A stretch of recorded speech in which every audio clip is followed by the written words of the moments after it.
There's a reason Shane Black sets most of his scripts at Christmas. It's a broad, unifying event, one filled with anticipation and excitement. It's a time of year when we get together with loved ones and also take yearly stock in our lives. Christmas is one of the few things that still unifies us as a culture anymore. It's also why Christmas movies are so popular with audiences and cable TV programmers every December. It sounds cheesy, but people want to experience joy, and watching Christmas movies are supposed to make us feel good. It's as simple as that. And with that in mind, let's take a look at my 5 favorite Christmas movies.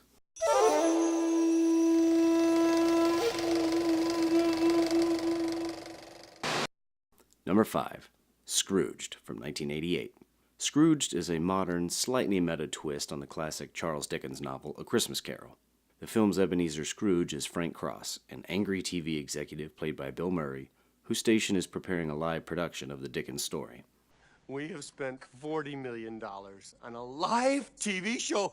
You guys have got an ad with America's favorite old fart reading a book in front of a fireplace. Now, I have to kill all of you. Alfre Woodard plays his suffering assistant Grace, the Bob Cratchit, and Karen Allen plays Claire, the one-time love of a younger, happier Frank. But this is Murray's movie, and he owns the role of Frank. For my money, only a stockbroker would have been as pitch perfect for the job of a modern Scrooge. But by going with the douchey TV executive instead, I think the filmmakers actually made it easier to redeem the character versus, say, a Gordon Gekko type of Scrooge. My favorite sequence in Scrooged is the Ghost of Christmas Past cab ride. To me, the cab feels like a traditional time machine with the dashboard display and the license plate glamour shot, both reminding me of the DeLorean from Back to the Future.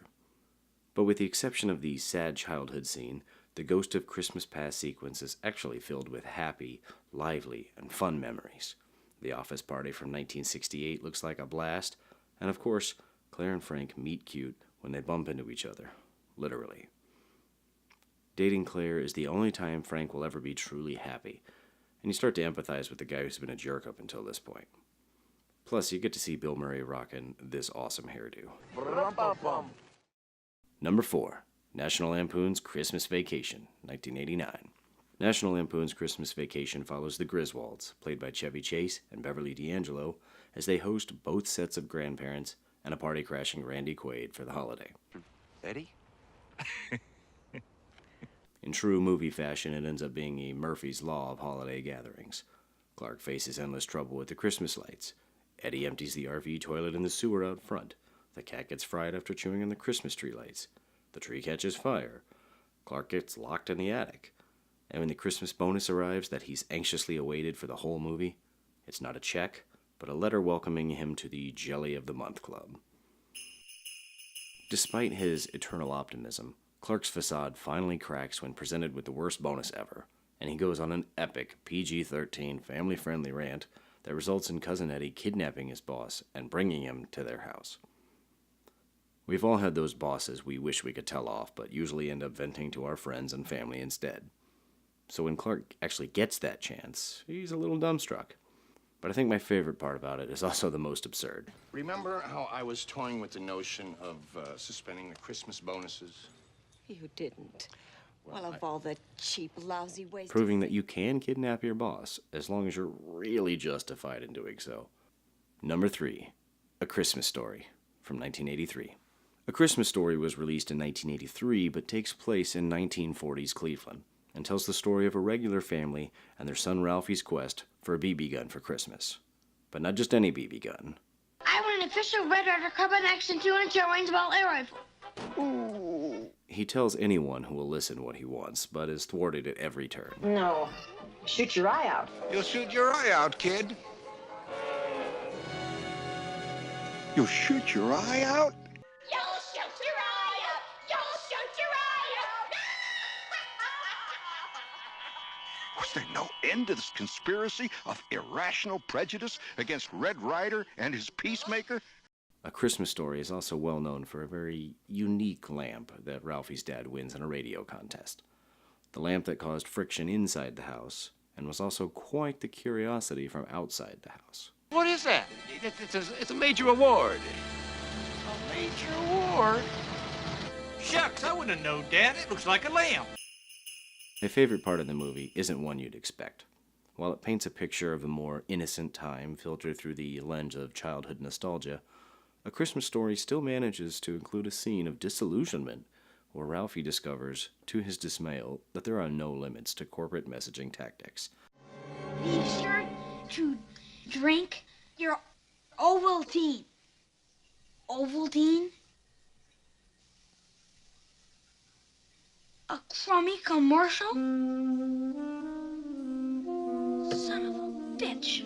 A grown-up revelation normally, but dealt with here by an 8-year-old decoding a secret message in the bathroom. A bit of trivia for you to impress your family during this year's TBS marathon viewing. The narrator of A Christmas Story is actually the author of the book the movie is based on. Number 2, Home Alone, 1990. Kevin McAllister is accidentally left behind when his entire family goes to Paris for Christmas. So naturally, he does what any kid would do when left home alone while his parents are halfway around the world. He jumps on the bed. He eats a ton of junk food. He watches R-rated movies. He orders pizza and then convinces the delivery boy that he's got a gun and is going to pump his guts full of lead. Before I pump your guts full of lead. 1, 2, 10. You know, typical kid stuff. And that's before he has to defend the house from 2 burglars called the Wet Bandits. He pulls off an elaborate fake party with silhouettes and music when he knows the house is being watched. And to top it all off, Kevin unleashes an elaborate set of booby traps on Harry and Marv that would have killed them numerous times if real.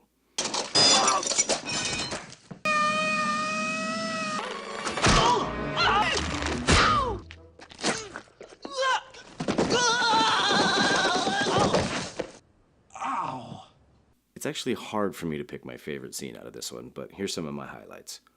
The fake movie, Angels with Filthy Souls, shot specifically for this film. This sight gag. John Candy playing polka in the back of a moving truck. John Williams writing a Christmas movie score, including his take on the Nutcracker dance. And Joe Pesci dialing it back and being just a little creepy here and not outright scaring the kids after having scared the hell out of their parents in Goodfellas when it was released just 6 weeks earlier. That's range, people. And my all-time favorite Christmas movie, number 1, Die Hard, 1988. New York police officer John McClane comes to LA to see his children and estranged wife Holly Gennaro for Christmas. He ends up with the misfortune of being at her office Christmas party when European badass Hans Gruber and company take over the building in pursuit of $640 million in bearer bonds being stored there. I need the code key because I am interested in the $640 million in negotiable bearer bonds that you have locked in your vault. You want money? What kind of terrorists are you? Who said we were terrorists?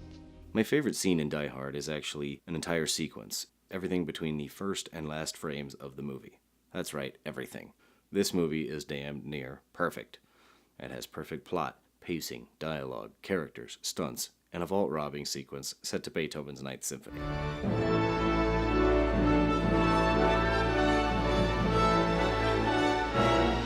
Merry Christmas. Honestly, though, Rickman owns this movie from the moment he steps on screen. Considering this was his movie debut, at 41 no less, he created one of the best movie villains ever, and his line delivery was impeccable. You asked for miracles, dear. I give you the FBI. And even though there are people out there who say Die Hard wasn't a Christmas film, I hear your argument, and I counter with this. The book, Die Hard Christmas, as told to the rhythm of 'Twas the Night Before Christmas. Checkmate. So there you have it, my 5 favorite/greatest Christmas movies of all time. And until next time, this is one last edit.